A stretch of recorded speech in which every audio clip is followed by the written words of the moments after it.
In the night of March 27, 1943, a small group of Dutch resistance fighters broke into the Central Registry Office of occupied Amsterdam. Within hours, the Nazis' most powerful database, the records of every citizen, was burning. 800,000 identity cards destroyed. It was an operation the Germans considered impossible. And the man who led it wasn't a soldier or a spy, but a gay artist named Willem Arondéus. How did one man, rejected by his own society, manage to outsmart one of the most efficient bureaucracies in history? To understand it, we need to go back to 1940. When Nazi Germany invaded the Netherlands, they quickly realized that the Dutch population was one of the best documented in Europe. The country was organized, methodical, and every person was registered in local archives. The Nazis turned that efficiency into a weapon. They created new identity cards, called persoonsbewijs, and forced every Dutch citizen over 15 to carry one. For Jewish people, a large black J was stamped on the front. These cards, and the registries behind them, allowed the occupiers to track, arrest, and deport anyone they wanted with terrifying speed. At the same time, Amsterdam's Jewish population was being rounded up, while the resistance began forging fake identity cards to help people hide. But there was one problem. Those forgeries could be exposed in seconds. All the Nazis had to do was check them against the master registry, the population files stored in a single building at Plantage Kirklaan 36. Among those forgers was Willem Arondéus. Born in 1894, he was a painter, writer, and openly gay man, rare and dangerous in that era. Rejected by his conservative family, he had spent his life on the margins of Dutch society. But when the Nazis came, he refused to hide. Instead, he joined the resistance and began using his artistic skills to help produce false identity papers. For Willem, it wasn't just political. He knew what it meant to be labeled, to have his very existence recorded as something wrong. And he realized something simple, but revolutionary. The only way to protect the people hiding was to destroy the system that exposed them. In early 1943, he and fellow artists and intellectuals formed a plan that seemed suicidal. If they could infiltrate the population registry and destroy the files, the Nazis would lose months, maybe years, of control. Fake documents would suddenly become indistinguishable from real ones.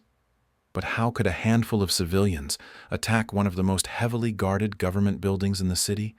They studied the routines, uniforms, and structure of the police who guarded the building. They learned every entrance, every guard's schedule. And then Willem designed a plan built around three brilliant ideas: part disguise, part deception, part destruction. First, disguise. The team obtained real Dutch police uniforms.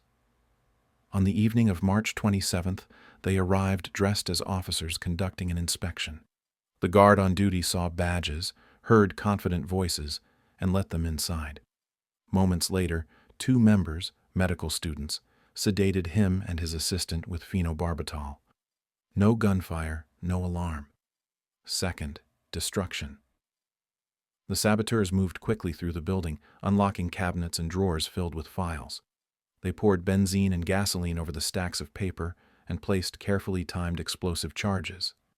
The goal was not to level the building, but to burn the contents beyond repair. The resistance had friends even among firefighters. When the first calls for help came, the sympathetic fire brigade delayed their arrival. And when they finally did respond, they drenched everything in water, ensuring the half-burned files would dissolve into pulp. When the flames died down, more than 800,000 identity cards were gone. The Nazis' supposedly perfect registry system had been crippled in a single night. For those in hiding, every forged card suddenly had a chance to pass inspection. For the occupiers, chaos. But victory came at a cost. Within a week, the Gestapo launched a massive manhunt. Informers and collaborators flooded the streets. One by one, members of the team were arrested. On April 1st, Willem Arondéus was captured.